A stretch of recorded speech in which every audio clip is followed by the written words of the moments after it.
Baik teman-teman, jadi khususnya untuk teman-teman semuanya yang masih bertanya-tanya dalam proses cangkok pecah sisip, mungkin ada yang belum paham, mungkin dikira hanya cangkok angin saja. Jadi kalau cangkok angin emang benar, sebagian cangkok angin untuk proses awalnya teman-teman. Jadi habis itu dibungkus seperti ini, sekitar kurang lebih di 1 bulan. Kalau akar sudah keluar seperti ini, itu tandanya sudah siap dipanen seperti ini. Nah, khususnya untuk di video-video awal ya, untuk di akun YouTube saya sekitar hampir 2 tahun yang lalu. Jadi lumayan banyak juga untuk cangkok pecah sisip khususnya bahan kimeng. Di situ untuk proses awal saya tidak melalui cangkok angin terlebih dahulu, jadi langsung saya gasak gitu aja ya. Jadi saya pahat, saya pecah sisip langsung, terus saya bungkus. Nah, tapi di situ kalau kita tidak hati-hati benar ya, di pecahan tersebutlah akan mengakibatkan pembusukan. Kenapa bisa diakibatkan pembusukan? Karena di antara kulit dengan kayu itu mengelupas. Disitulah yang akan menimbulkan pembusukan teman-teman. Nah, jadi cangkokan yang sekian banyak yang saya cangkok, sebagian ada yang hasilnya bagus semua, dan sebagian pun ada juga di pecah-pecahan tersebut ada yang busuk, ada yang enggak, ada yang busuk dan ada yang enggak.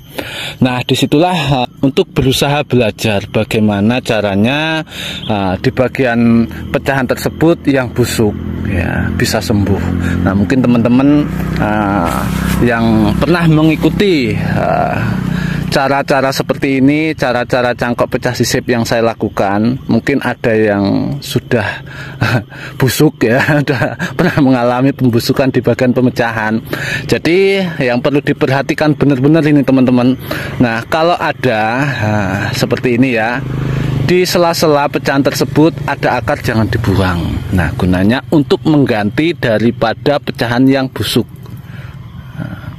Walaupun toh sekarang kecil seperti ini teman-teman, walaupun hanya 1 akar saja ya, nah, itu sangat bermanfaat. Mungkin sekitar 6 bulan, 7 bulan, 8 bulan itu hasilnya akan sangat bagus. Kalau dipikir-pikir ya, hasil daripada pecahan ini, kayunya ini terus dibandingkan sama akar itu terlihat ya. Jadi kalau akar dijadikan pohon terlihat bagus teman-teman, tapi kalau batang dijadikan akar itu akan susah.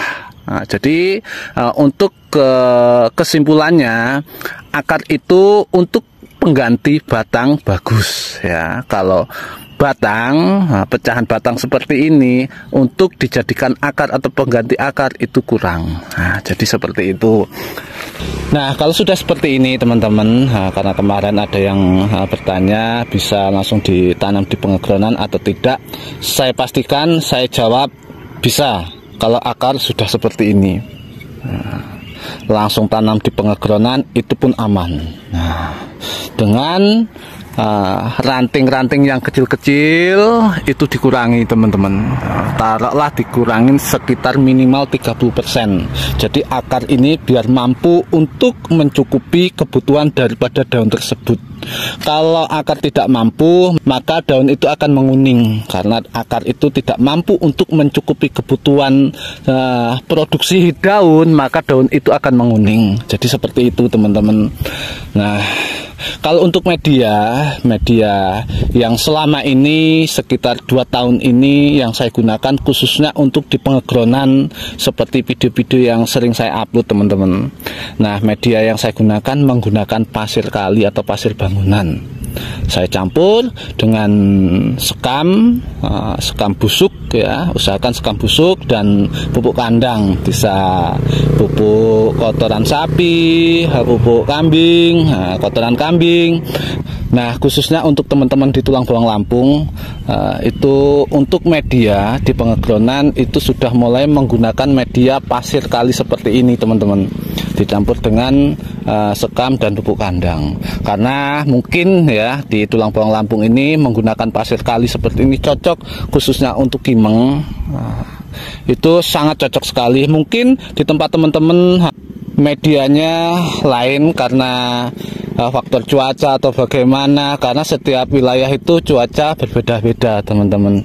Mungkin ada yang khususnya kimeng tidak cocok, ada anting putri yang tidak cocok, begitupun media.